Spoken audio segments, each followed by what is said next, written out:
Jail से बाहर आकर नरेश मीणा ने अंता से उपचुनाव लड़ने का किया ऐलान।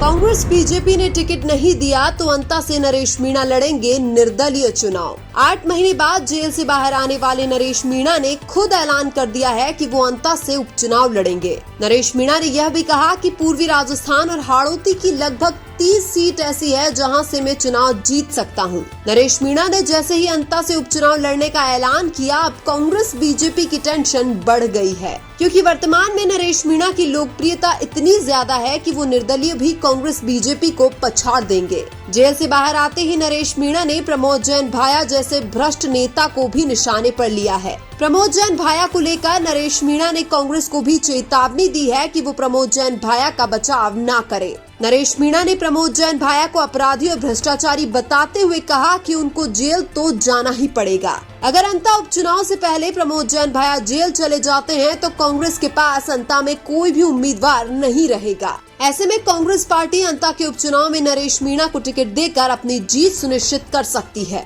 नरेश मीणा जेल से बाहर आकर मीडिया से बातचीत करते हुए बता रहे हैं कि कौन उनके साथ थे और कौन उनके खिलाफ थे। नरेश मीणा ने बाबा की रूढ़ी की तारीफ भी की है और बाबा की रूढ़ी की आलोचना भी की है, यानी कि डॉक्टर किरोड़ी लाल मीणा को लेकर नरेश मीणा ने मिली जुली प्रतिक्रिया दी है। किरोड़ी लाल मीणा की थोड़ी सी आलोचना करने पर नरेश मीणा और बाबा की रूढ़ी के समर्थक भी आपस में भिड़ गए हैं। नरेश मीणा ने कहा कि अगर डॉक्टर किरोड़ी लाल मीणा मेरे लिए सड़कों पर उतर जाते तो मुझे तुरंत जमानत मिल जाती। हालांकि नरेश मीणा ने ये भी कहा कि राजस्थान में किरोड़ी लाल मीणा से बड़ा आंदोलन करने वाला नेता नहीं है। नरेश मीणा ने यह भी कहा कि भजनलाल शर्मा मुझे जेल से निकालना चाहते थे, लेकिन दूसरे बीजेपी नेता मेरे खिलाफ थे। नरेश मीणा ने खुलासा किया कि बीजेपी के एक विधायक ने मेरा साथ दिया था, लेकिन नरेश ने उनका नाम नहीं बताया। इसके अलावा नरेश मीणा ने कहा कि प्रहलाद गुंजल, प्रताप सिंह खाचरियावास, राजेंद्र गुड़ा और इंदिरा मीणा ने मेरा साथ दिया था। नरेश मीणा ने हनुमान बेनीवाल को लेकर कहा कि मैं बेनीवाल से नाराज हूं क्योंकि वो मेरा प्रचार करने नहीं आए।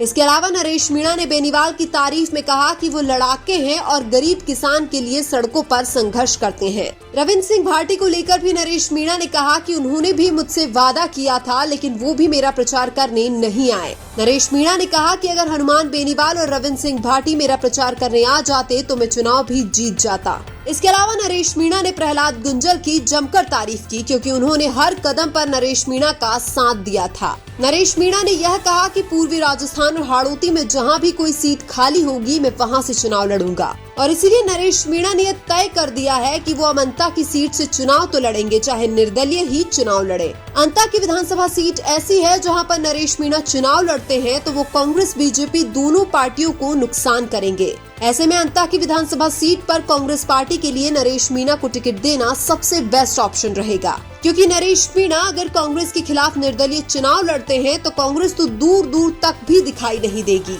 नरेश मीणा निर्दलीय लड़ते हैं तो कांग्रेस का अंता में भी वही हाल होगा जो देवली उनियारा के उपचुनाव में हुआ था। नरेश मीणा के अंता में निर्दलीय चुनाव लड़ने से बीजेपी को तो फायदा हो सकता है, लेकिन कांग्रेस को तो नुकसान ही नुकसान है। अंता की विधानसभा सीट पर नरेश मीणा चाहे निर्दलीय लड़े या कांग्रेस के टिकट पर लड़े, चुनाव तो नरेश मीणा ही जीतेंगे। हालांकि अंता की विधानसभा सीट पर भारतीय जनता पार्टी नरेश मीणा को टिकट देने के लिए तैयार है, लेकिन नरेश मीणा की पहली प्राथमिकता रहेगी कि कांग्रेस पार्टी ही उनको अंता से टिकट दे। हालांकि विशेष परिस्थितियों में नरेश मीणा बीजेपी के टिकट पर भी चुनाव लड़ सकते हैं, लेकिन इसकी संभावना बहुत कम है। नरेश मीणा वसुंधरा राजे के भी पसंदीदा युवा नेता थे और वसुंधरा राजे 2013 में नरेश मीणा को टिकट भी देना चाहती थी, लेकिन नरेश मीणा ने डॉक्टर किरोड़ी लाल मीणा की राजपा ज्वाइन करके वसुंधरा राजे की बीजेपी का टिकट ठुकरा दिया था। और अब अगर नरेश मीणा को कोई बीजेपी में ला सकते हैं तो वो वसुंधरा राजे और डॉक्टर किरोड़ी लाल मीणा है। हालांकि नरेश मीणा के पास बीजेपी की तरफ से कई बार ऑफर आए हैं, लेकिन नरेश मीणा बीजेपी में जाना ही नहीं चाहते हैं,